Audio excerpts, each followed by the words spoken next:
안녕하세요. 전성 목사입니다. 자, 오늘도 또 사랑방 나눔지 또 가이드 영상을 시작해 보도록 하겠습니다. 저희가 이제 지난주에 고난주간을 보내고 또 부활절 설교를 또 진행했습니다. 이번 주가 이제 고난주간은 아니지만 또 부활의 의미를 다시 한번 곱씹어보면서 다시 한번 묵상하면서 순장님과 또 수련 분들이 함께 그 부활에 대해서 함께 나누는 시간이 되었으면 좋겠습니다.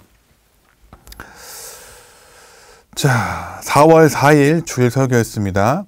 부활의 능력, 지금 내게도입니다. 먼저는 자, 저 때문에 가려지네요. 잠깐 빠질게요. 자, 함께 순원분들과 이 내용을 가지고 아이스 브레이크를 하면 좋을 것 같아요. 부활은 여러분에게 어떤 의미입니까? 라는 거죠. 사실 저희 교회에서 가장 중요한 절기 두 개를 뽑자라고 하면 부활절과 크리스마스입니다. 예수님께서 오신 것 너무 중요하고요. 예수님께서 우리를 위해 죽으시고 그게 끝이 아니라 다시 부활하신 것, 그것이 저희들에게 너무나 크고 중요한 의미입니다.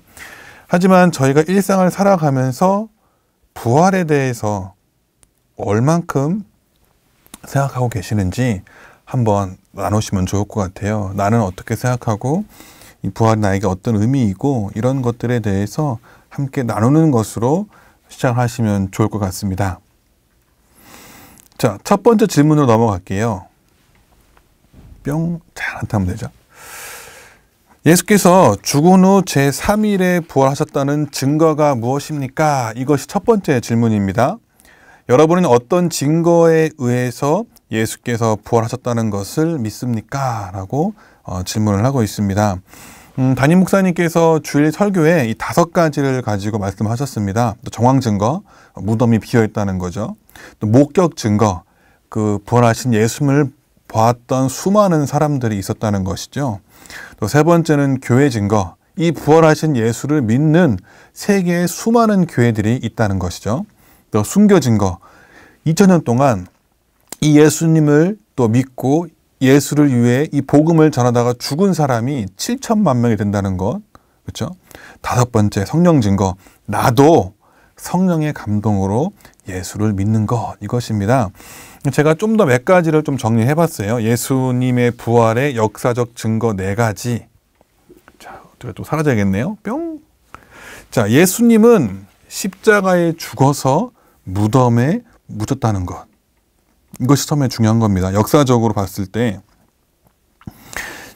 그러니까 예수의 부활을 연구하는 수많은 학자들, 이것은 뭐 기독교와 기독교 아닌 것들 다 포함합니다.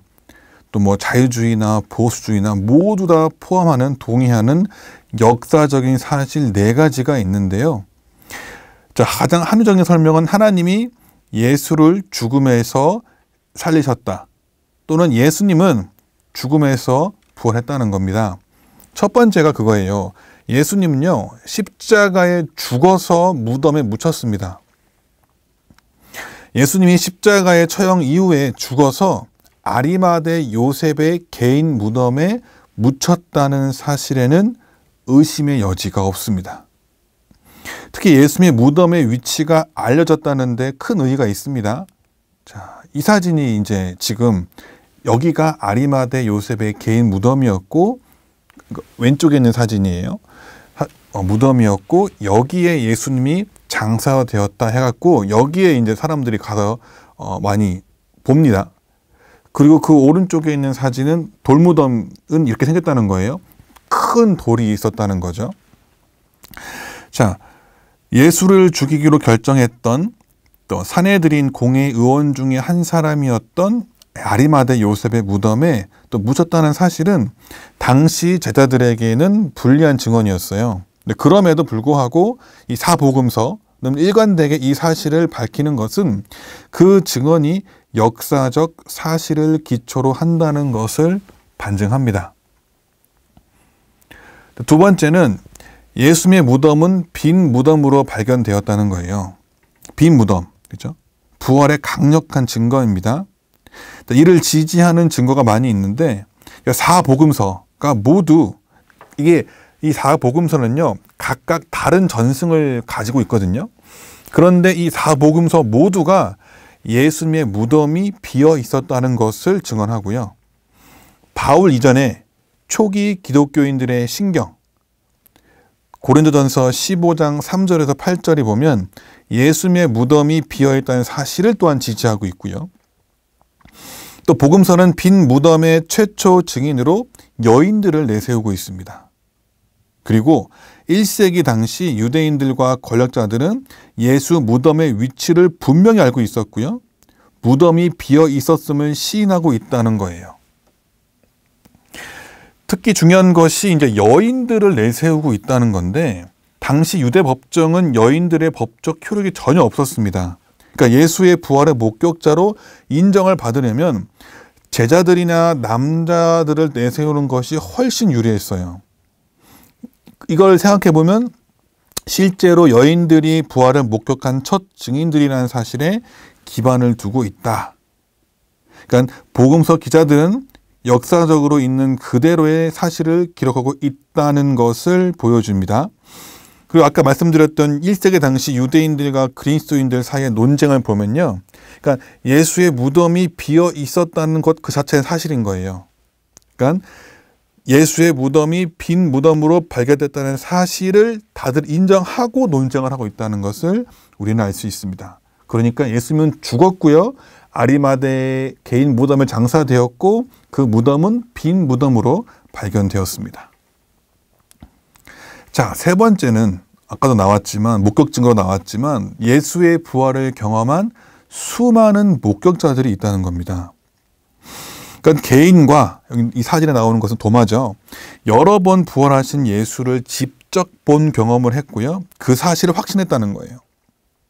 막달라 마리아와 다른 여자들도 있고요.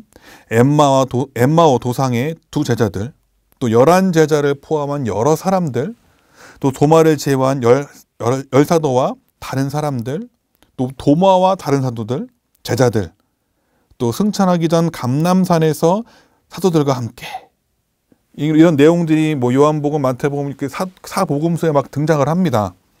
그래서 부활한 예수를 직접 만나서 본 사람이 대략 500명이 넘는다고 추산을 해요. 그러니까 예수 제자들은 매우 특이한 주장을 했고 그것을 확신했는데 예수의 십자가 당시 침묵으로 일관했던 그 사람들이 다시 살아나신 예수님 봤다고 주장하면서 그 사실을 목숨 걸고 전파했다는 것을 우리는 기억해야 됩니다. 이것이 이어서 나오는 내용이에요. 급격하게 변화된 제자들의 태도입니다. 그러니까 예수의 제자들은 부활한 예수를 만나서 그런 그 경험 때문에 삶이 완전히 바뀌었습니다. 그러니까 오늘날 누구도 그 제자들의 급진적인 이 변화에 대해서 부인하는 사람이 없어요. 가장 대표적인 것이 베드로입니다. 사진에 보시면 왼쪽이 이제 예수님을 부인하는 베드로의 모습이에요. 예수님 죽으시러 가실 그때 그랬던 베드로가 갑자기 순교할 정도로 십자가에 거꾸로 매달려서 순교할 정도로 삶이 변화됐습니다. 이 중간 과정에 뭐가 있냐면 바로 예수님의 죽음과 부활이 있는 거죠. 예수님의 죽음 이후에 며칠이 못 되어서 예수님이 부활을 했고 자신들이 부활한 예수님을 직접 봤다고 선포했고요. 그러니까 그들이 남은 생애를 완전히 바뀐 상태에서 그 믿음 때문에 기꺼이 죽고자 했고 실제로 많은 사람들이 순교당했습니다. 믿음이 없이는 이런 부활의 확신 없이는 사람은 이렇게 할 수가 없거든요. 그러니까 신약 성경은요. 제자들의 혼동 상태와 자신의 목숨을 내걸 만한 확신을 가지게 된 사건 사이에 바로 이 부활한 예수를 본 사건이 있었음을 명확히 밝히고 있습니다. 자, 이것들을 통해서 우리는 부활이 확실한 객관적인 사실이라는 것을 알 수가 있습니다. 그래서 제가 추천하는 영화가 하나 있습니다. 바로 예수는 역사다라는 영화거든요. 부활에 대해서, 부활의 증거에 대해서 이 영화를 보시면 많은 것을 좀 깨달으실 수 있을 거예요. 이 실화를 바탕으로 하고 있는 영화입니다. 예일 대학교 나오고 또 시카고의 유명한 잡지사, 신문사인 또 트리뷴지에 들어갔던 리 스트로벨의 이야기인데요. 그러니까 이 아내와 이 자기 딸이 예수를 믿으니까 내가 어떻게 하면 이게 가짜라는 것을 밝힐까 고민을 하다가요. 고민하고 찾아보니까 예수가 부활하지 않은 것만 증거를 하면, 그러니까 확신을 이렇게 딱 보여주면, 증거를 제시하면 이 기독교는 무너진다 확신하고, 부활이 가짜라는 것을 증명하기 위해서 수없이 노력을 하는 모습이 나옵니다. 그런 거죠. 예수님이 죽지 않았다, 그죠? 십자가에서 기절한 건데 죽지 않은 거야, 죽지 않았는데 죽었다 하는 거야 라는 것을 증명하려고 하는데, 미국의 가장 유명한 의학 합지에서는 분명히 100% 예수는 죽었다고 증명하고 있는 거예요.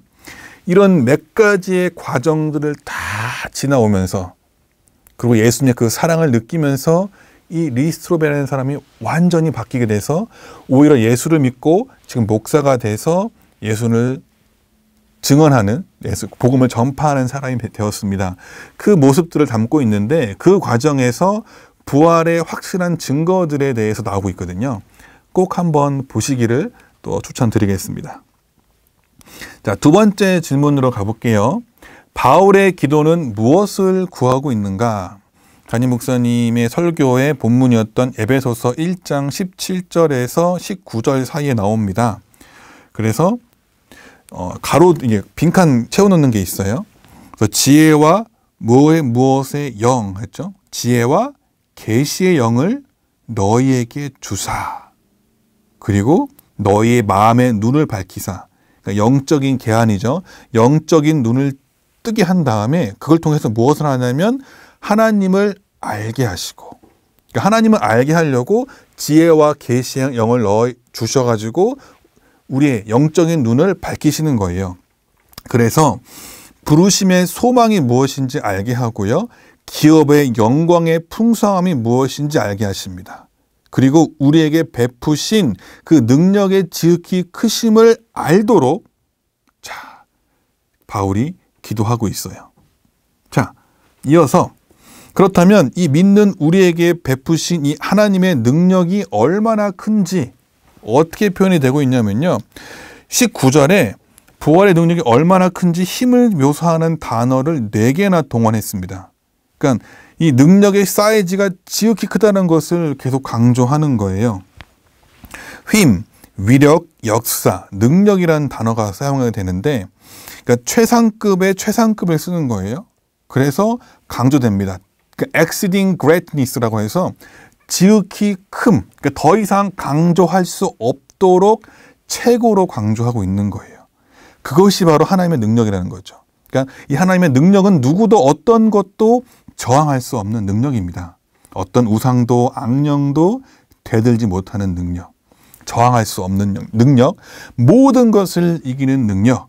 자, 이것이 바로 믿는 우리에게 베푸신 하나님의 능력의 크기입니다.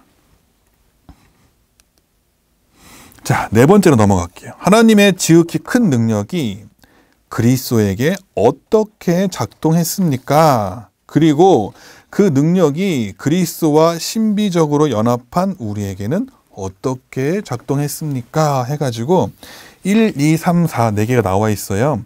1번이 그리스도의 부활, 2번째가 하나님의 우편의 제위, 3번이 만유의 머리, 4번째가 교회의 머리입니다. 예수 그리스도의 부활은요, 우리와의 어떤 신비적인 연합을 통해서 우리 부활의 첫 번째 열매예요.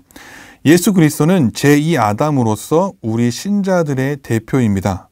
그러니까 예수 그리스도의 부활은 대표 원리에 따라 우리의 부활이 됩니다. 그러니까 예수 그리스도는 모든 믿는 사람들 그리고 교회의 머리가 되시죠. 또 교회는 예수 그리스도의 몸입니다. 머리이신 예수 그리스도의 부활은 몸인 교회의 부활이 되는 것이고요. 우리는 예수 그리스도를 살리신 하나님의 지극히 큰 부활 능력에 동참하게 되는 거죠. 아까 말씀드린 것처럼 예수 그리스도는 교회의 머리고요. 교회는 그리스도의 몸이기 때문에 우리는 그리스도와 연합해서 이 만유를 통치할 수 있도록 이 통치권을 회복했고요. 머리가 원천이자 센터잖아요. 두뇌가 온몸에 필요한 것을 신경을 통해 공급하고 통제하는 것처럼 그리스도는 교회의 원천과 센터, 그리고 예수 그리스도께서 교회에 필요한 모든 것을 공급해 주시고 교회를 다스리시는 통제 본부가 됩니다. 자, 머리와 몸이 분리될 수가 없죠. 없으면 죽잖아요. 그리스도와 우리 신자들의 공동체 교회 분리될 수가 없습니다. 저희 또한 마찬가지죠. 머리이신 그리스도께서 부활하실 때 몸인 교회도 부활에 동참했고 그리스도께서 승천하실 때 우리도 승천했고요. 그리스도께서 교회를 중심으로 우주를 통치하실 때 우리도 우주 통치에 동참하게 되었습니다. 이런 것이 우리에게 작동했다는 것을 기억하시면 될 것 같습니다. 자, 마지막 5번째입니다. 믿음의 근육을 키우려면이에요. 5번 질문입니다. 두뇌에서 신경을 통해 근육의 생명과 능력이 공급되지만 근육을 사용할수록 근육의 힘이 커집니다. 그렇죠? 믿음의 근육도 마찬가지예요. 여러분은 믿음의 근육을 어떻게 키울 수 있습니까? 얼마나 키우고 계십니까? 라고 질문하고 있습니다. 자, 말씀을 배우고 깨달아야겠죠. 첫 번째입니다. 하나님께서 성경을 주신 것은 우리가 하나님께서 우리를 위하여 준비하신 천국의 유산과 부활의 능력을 깨닫게 하시기 위함이에요. 우리가 성경을 열심히 배우고 깨달으면 천국의 유산과 부활의 능력이 무엇인지 깨닫고 되고 깨달으면 깨닫는 만큼 누리게 되는 것이죠. 그래서 111 운동에 적극적으로 뛰어드셔야 합니다. 적어도 한 사람이 1년에 1독 혹은 1청을 하는 건 너무나 중요한 거예요. 믿음의 근육을 키워가는 겁니다. 두 번째는요, 기도죠. 성령을 통해서 영적인 눈을 떠야 합니다. 자, 성령께서 우리의 영안을 열어주시니까요. 마음의 눈으로 천국이 보이면 살아있는 소망이 생깁니다. 모세는 하나님의 등이라도 본 후에는 그 이전보다 천국을 더 확실하게 소망했습니다. 욥이 고난 중에 하나님을 만난 후에는 귀로 듣다가 눈으로 보게 되었어요. 마찬가지죠. 온수기 1030과 금요 기폭은 우리가 더 많이 접속되어서 기도할 수 있는 시간입니다. 매주 수요일 오전 10시 30분과 금요일 저녁 8시 우리가 기도로 믿음의 근육을 키울 수 있는 시간입니다. 자, 믿음의 근육을 그래서 키워내는 거예요. 그리스도는 머리, 우리는 몸이라고 하는 진리는 바울에게만 해당되는 것이 아니고 우리에게도 해당되는 겁니다. 우리도 그리스도를 머리로 둔 몸의 지체이기 때문에 본질적으로 바울과 같이 하나님 말씀을 깨닫고 하나님의 능력을 체험할 수 있습니다. 그 바탕이 바로 말씀과 기도예요. 그래서 이것을 키워가는 우리 모두가 되기를 소망합니다. 자, 오늘도 이렇게 또 사랑방 나눔지 가이드 영상을 함께 했는데요. 이것을 가지고 또 줌으로 또 우리 순원분들과 함께 나누시면서 또 하나님의 풍성한 은혜, 또 부활의 감격과 또 이 예수님의 하나님께서 자신의 가장 사랑하는 아들 예수 그리스도를 이 땅에 보내주신 그 사랑과 우리를 위해 대신 돌아가신 예수님의 그 은혜를 한번 더 묵상하는 그런 시간이 되시기를 또 축복하고 소망드리겠습니다. 다음 주에 또 만나도록 하겠습니다.